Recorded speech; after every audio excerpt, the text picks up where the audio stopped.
Ground Apo, Cotabara, Norte, magsaba! Once again, before na mag-start na po no, thank you so much to ang sponsor, Arzar Barbershop, Synergy Solar, San Miguel Tagum, JD's Arts and Graphic Design, Sure Cage Kidapawan, Charles and James, and Lux Bistro and Bar. So, ating mga agahe na po ng mga MC diri sa ato ang atubangan sa ako ang right. Palakpakan nato si TK. Woo! Yo, shoutout nga pala TK, LS Beats, LS Cribs. And MC sa ako ang left. Palakpakan nato si G Scorpio. Yo, G Scorpio of Diplomatics by Kid Up Music. Let's go! So, di na nato padugay-dugayon. So, nagsabot na sila. Kung kinsa mauna, taga natog panahon para kay G Scorpio, round 1. Pinili ko talagang mauna. Hindi! Para sirain tong putapete! Na pagtantong hindi para sa'yo to, kaya pag bigti agad pinili, gusto mo ng kompetisyon, kaya hiniling mo kay Manawari. Ito'y bangungot sa pangalawang beses mong pagsali, ano? Siya si dating third na naging tiki. Nag-jeans name lang yung pussy. Hulma sa bataan boy, sakto ka mo, din naman ni Mel si Tipsy. Halatang sunod-sunuran kahit hindi mo kagustuhan, isa kang mangmang na nagpagamit para sa hangad na kasikatan, loser, utosan. Sarap mong kutosan kung may contest ka ululan, matik overqualified na yan. Kasi bobo ka at hindi tayo mag-aantas. Alam mong sumali ako sa tournament pero di ka umatras. Sobrang liit ng premyo. Pero okay lang, pero sa akin to tagilid. Ganyan ka ba batingin sa inyo ni Al para aking iligpit? Para aking ganyan ka ba batingin sa inyo ni Al? Kaya para aking iligpit mga nubalyo. So, easy to end your career. Ito yung napili mong pinto. Pues bumangga ka sa pinakamahirap na pader. Mamalasin ang iyong dalangin pare magmimintes. Fuck, hilo mo dra. Battle ba? Hilo mo dra. Mamalasin ang iyong dalangin pare magmimintes. Manidisgrasya ka ngayon parang ika-13 ng Bernes. Oh, mamalasin, ika-13 ng Bernes. Di ba yan ating kasabihan? Kanina ko pa sinabing manahimik pero pinili mo ka, pahamakan, ano? Taga Cotabato ka? Gago mo ka kang recruiter ng front row.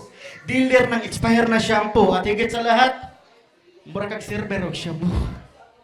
Kaya pala una natin kita, dilat mata, lubog banga, laging umunguya.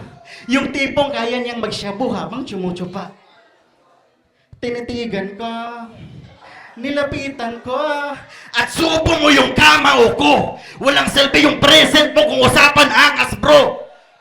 Wala kang swag with it comes sa hip-hop. Hip-hop euro mo. Magsama kayo ni Gaso, mga battle MCing walang kanta, mga rapper na kulurom. Alam mo naman siguro yung punto ko't buod. Sa sobrang walang respeto ko sa'yo, wala kang battle na aking pinanood. That's such of disrespect, bro. Uli sa inyo ha, pananong magsaging o niya iyuta. Fuck!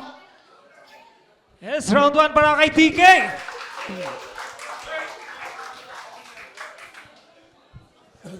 Yo, Kidap, may gabi, game! Inaasahan ko makalaban, tapos tong binigay. Teka, wala nga pala akong inaasahan sa kalaban, kaya tapos tong binigay. Kasi ang dapat kapalitan, naguholo sa Kidapawan, tapos biglang G Scorpio. Sabi ko, G na lang. Total, mababa din naman, kinang-inang height yan. Hindi sumakit ang ulo ko kakasulat sa'yo sa totoo lang. Alam mo ang sumakit? Likod ko, kakayuko, masigawan ka lang. Kasi malamang sa malamang, yung Grow Foods, di niya nalantakan nung bata pa siya. Ito yung tipong kahit bigyan mo ng low blow, uppercut pa rin yung tama. Kasi sa Davao, sa SGR, lagi niyang ini-insist, siya daw si Jordan. Kaso parang mukhang ginupit lang na jeans kaya naging Jordan. Si Jordan, 6'6 ang height to be exact.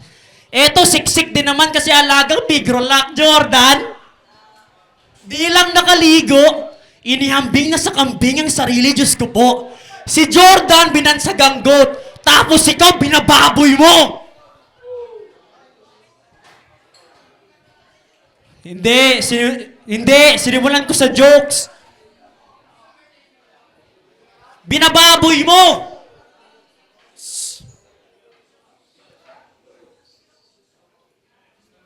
Hindi. Sinadya ko yung rhythm. Sinubukan ko lang mawala. Sinecheck ko lang yung sound system. Wow! Kasi sinadya akong babawan. Pero sinadya akong babawan.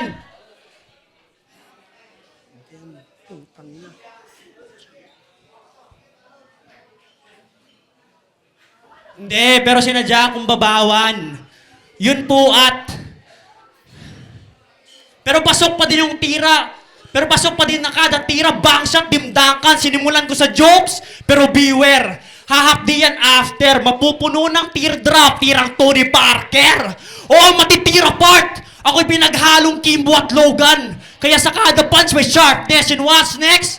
Si Shawn Mendes malulula sa dami ng stitches. Kasi sinulid ko kada bitaw. Dito sa puro ingay, bukang bibig at malas mo, tinapat ka sa hinahabi, magpatahimik, gimmick niya. Sa kapela ka lang naman may hit. Freestyle tayo, sabayan mo ako sa may beat. Mga bitaw na olat, soy boy! Shut the fuck up! Buburahin ko lang pangalan mo at yung gusto ko na format. O baka sabihin mo na di rin ako magaling eh. Abay, sumakto nga iho. Kasi pagdating sa battle rap, malaong bak, grabe pagkasik ko. Pero, wag mo munang indahin, mga natamo mong tama. Nagaling sa talim ng aking mga letra, yan ay patikim pa lang. Meron pang, want to sawa, kaya wag ka munang mamatay, men, mamaya pa. Tangin na ngayon, round 1 pa lang nag-choke na. Gago, dinalaan sa freestyle. Wak naman. Pangalan niya, Franklin Martinez. Tangin na ano yan, ninuno. Sa sobrang tanda ng pangalan, kaya hirap kang magparehistro.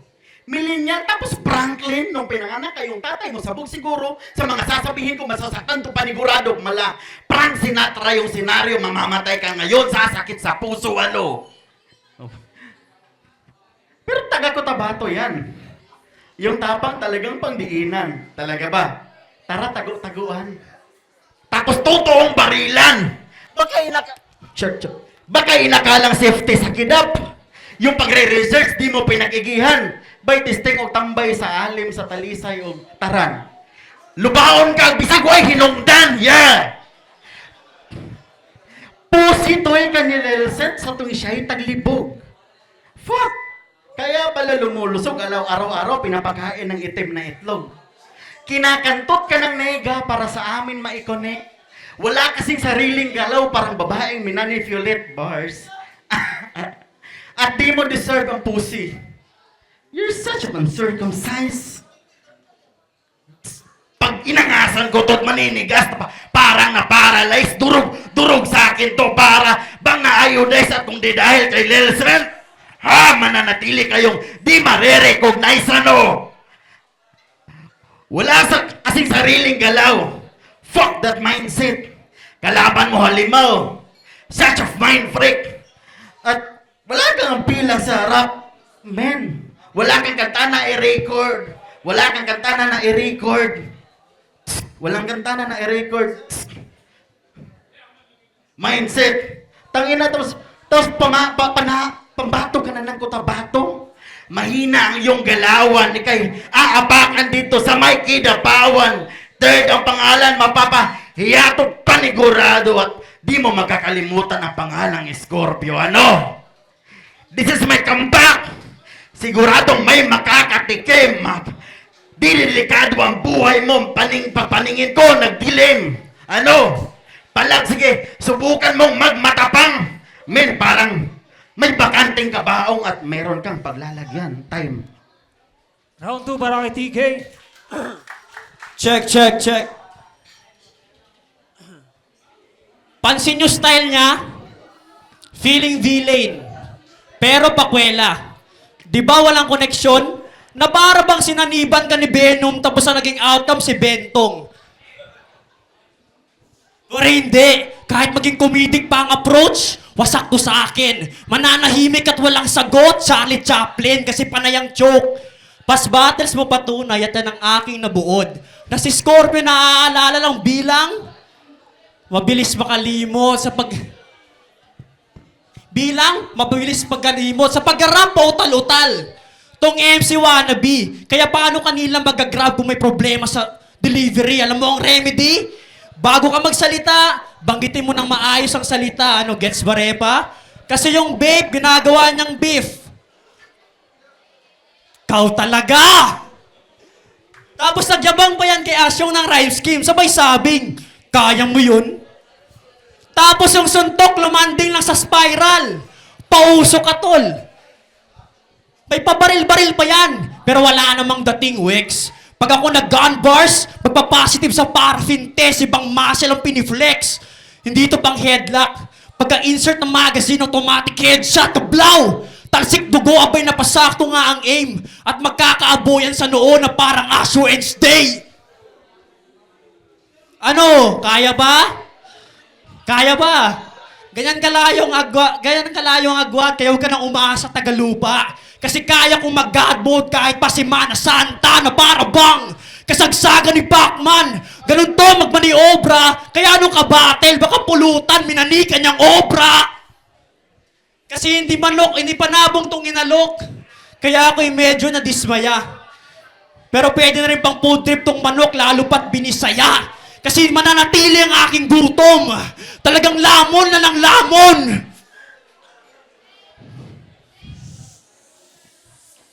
O di ako nag-joke. Sinunod ko lang yung golden rule na don't talk when your mouth is full.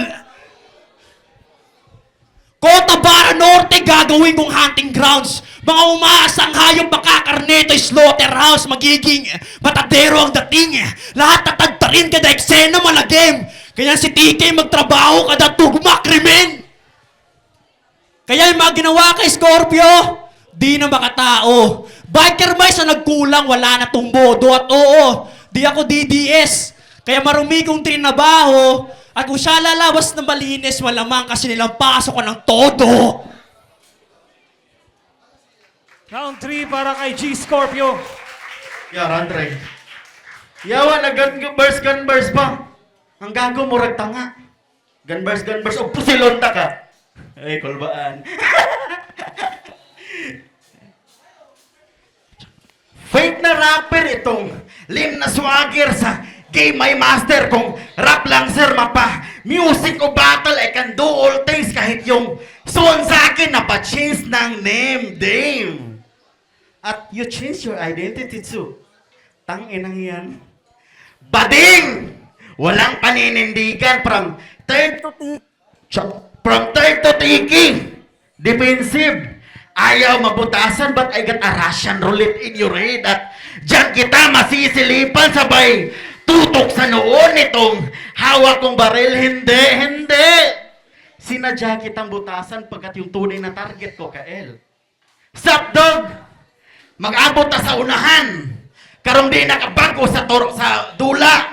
Sa round 2 ka, mapektosan. At ikaw, umuwi ka na siguro at pare manahimik. Wala kang bilang dito para hanay ang sarili. Hanay ang sarili. Fuck. At wala kang kanta nga dito na isa na na-records. Walang kanta na na-records.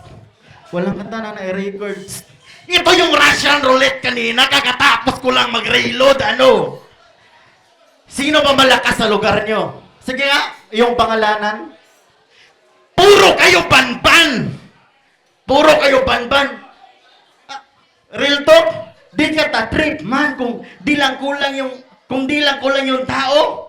Napasakin ka lang naman kasi kulang yung line-up. Kaya pambato ng Cotabato, masyado pang hilaw.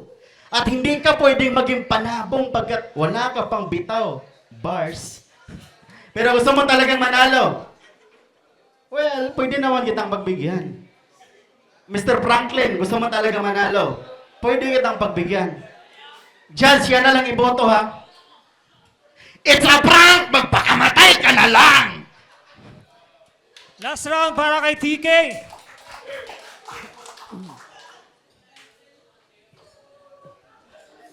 Grabe ang lakas. Ang lakas sa kada round. Grabe ka mag-construct. Tawag ka ni Foreman, may buhos daw. Alam nyo bang ayaw niya ng fried chicken? Hindi naman sa allergy. Pero meron siyang dinidibdib. Naiinsulto lang siya kasi ang binibigay sa kanya na part, leeg. Na-open.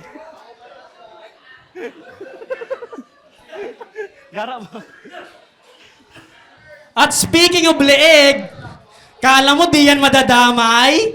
Nek-nek mo, Chong. Parang existensya ng leeg mo, putang ina, walang ganon. Kasi grabe, Brad. Pagkatapos ng ulo, balikat agad. Tingnan nyo mga master. Pag naging model to ng shampoo, malamang head and shoulder. At usapang alak, hanggang sa lapad lang kanyang context kasi postura mo pa lang, malabo kang maging long neck. O baka ma-open. Sinasabi ko lang nakikita ko kaya huwag ka mag-amok. Kasi kung meron ka talaga niyan, ba't yung katotohanan di mo malunok? Mga tira ko, pati sa personal mo na buhay tatagos. Kaya umanda ka ng mabaon. Kasi kahit magkaroon to ng lieg, useless. Yung pamilya niya din na nililingon. Oh, saka ka battle, wala ka ng oras sa kanila. Lahat kinalimutan, masinuna magkabisa. Hoy! Yung sustento daw, nasa na? Pinapabulong ni Ma'am Charo, maalala mo kaya? Diba sa ganyang estilo kalulong? Pestationon medicine. Magiging balisong kanyang talim at titiklop yan sa akin. At sakto, pagkabunot ko ng bolo, laratsada mga hiwat ang ina. Sariwa mga sugat pero lalabas ang bilasa, di ka biyasa. Tung repen makilala na, puro angas lang ang dala, oh please. Pag sa akin to nagtigas-tigasan, marerekta, rigor mortis sa aking both fist. Papakita magiging artist at sa kada sabak meron diyang tatagas. Itong platform, magsisilbing canvas. Dadanak kanyang dugo at ganun gubawan ng abstract, my bad. Binabad sa suntok kasi kontrolado ko bawat pace. At hindi ko yan titigilan kahit magkaroon ng hemorrhage. Sulat niya manliliit ako naka-uppercase. Di naman sa hinihid, itong mga feeling ill, tingin ko illiterate. Pen game at skill, di naman nag-commensurate. Dapat sa itong basura, sinisegregate. Doon, recycle kada rounds, doon na nag-circulate. Pesto na sana yung magpaikot, magtatapos sa 38. Ganyan magpatahimik, tanging makihirnig, kalansing ng cartridge case. Ganyan magpatahimik, tanging maririnig, kalansing ng cartridge case. At bangkay niya ang gagawing stepping stone papuntang second stage, pero seryoso, sa ginawa ko na rhyme scheme, hindi siya yung tunay na victim. Sa round 2 ng tour na, nandun yung tunay na crime scene at si Kael na makikita niyong actual victim. Kaya sa panay call out na Holo King, itatry ko yung sagutin pag nandito ka na sa ring time. Yes, palakpakan nato once again, G Scorpio versus TK. Siyempre, bago tayo mag-proceed sa ato ang judges, thank you so much once again sa ato ang sponsors, Arizar Barbershop, Synergy Solar, San Miguel Tagum and Sir Philip Hernandez, JD's Arts and Graphic Design, Sure Cage Kidapawan, Charles and James, Queen of Pain, RG Vision Optical, Lexiza Music Studio, Titans, Migrant Family Savings and Credit Cooperative, Kidapawan City, Mr. Luis and Miss Glenna Gonzalez, Engineer Rex Tulio, Ma'am Jean Clarete, Ma'am Mariviti, Ma'am Estela Janon, Lanis Delicacy, Vice Mayor Attorney Ryan Tabanay, Ma'am Nika Tambangan, Ma'am Girlie Elvenia, and Ma'am Joanna Samurin, and also shout out sa ato ang performers for tonight, Diplomatics, Low Class, Kidap Music, and Good Bacteria, and siyempre salamat kasi sa mga nadiri karong gabi, no? Ang boto, 2-0, palakpakan nato si TK. Yan, syempre proceed na sa ato ang next level sa ato ang Cotabaran Norte. Thank you Kidap sa sorry nag-choke. Shout out kay Scorpio. Yo, what's up? Ako rin si Gameboy. Ako ra nag-inusara na nimbuto kay Scorpio. Dili tungod sa pakisama. Kulangan lang jud guro kog sa third round ni TK. First round Scorpio, second round TK, third round para sa kuha Scorpio. May gabi. All 3 rounds, TK, props kay Scorpio. Klaro naman. Salamat. Kung giboto si TK kay si Scorpio, wadyo na nagad. Charot lang. Ang giboto nako round 1, gitablan ako sa 2-3, nakuha ni TK. Kay Bla lang yun ang lamang ni TK sa 2 ug 3. Siguro kung taas ang gikuha ni Scorpio, bali, makuha pa siguro niya. Moto 2-3 TK. Thank you.